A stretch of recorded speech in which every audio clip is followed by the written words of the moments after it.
Well, first about tonight, with engineering degrees in hand from UNH, two North Country innovators are taking the Stay, Play, Work New Hampshire message to heart. Yeah, Katie Mros and Matt Michaud of Littleton have entered the boutique ski industry with their new company called Sandwich Tech. And while there's plenty of technology in the skis, the real heart of the skiing comes from their passion for experiencing New Hampshire in the winter.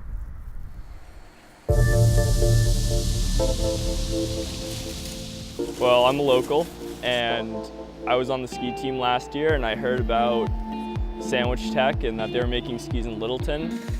Looked at the technologies that they were putting into the skis and really found that I wanted to try the skis out. Once I did, they were just really great to ski on, really fun. I think there's probably 200 boutique brands in the US right now, according to Exotic Skis. The majority of the boutique brands really do happen out west because what their opening into the market was fatter skis and rockered skis, which is ideally suited for West Coast skiing. The ones in the east, a lot of them are focused on the kind of new backcountry trend. There's not a lot of them that are focused on it as an on-piece East Coast ski. We're one of the few that's our focus. It's not so much about being able to customize the graphic or using unusual rare woods or stuff like that. It's about being able to split up the flex patterns with high-end carbon fiber and ballistic grade fiberglass. Two materials that we have custom woven for us and aren't used by anyone else in the industry. Right now we have two different models. It's the Route 78 and the Route 88. Because both model names are the Route, they have a similar design theory behind them. 78, that's a pretty traditional front side all mountain ski.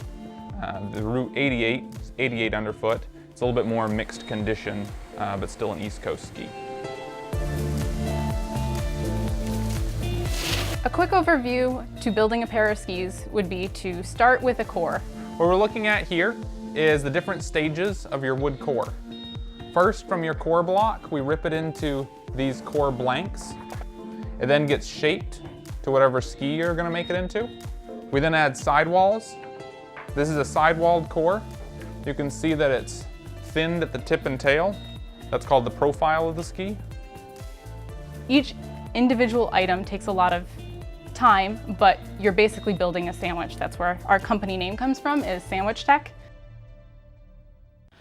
An interesting part of our skis is our top sheets have die cuts so that you can actually see and touch the carbon, which is a cool part of our skis. We do about a dozen to 18 pairs of skis at once and do them in batches and get them out before starting the next batch. To lay up a ski, which is what I do in here, you take the base material all edged, you put the die cuts in and carbon and glass. Then your core goes in the middle, more carbon and glass, and then a top sheet goes over the top of the whole thing. And this goes into our press. When it comes out, all resin, we resin it, and it comes out all pressed like this.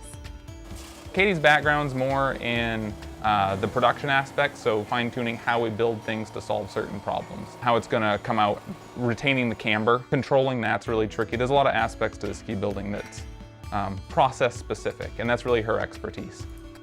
I'm more focused on the design, knowing what new materials are out there, we've sourced a couple of things that we're the first in the States to use. There's a lot of oddball stuff that I stay on top of, and that goes into my designs. So I'm more design engineer, she's more process engineer.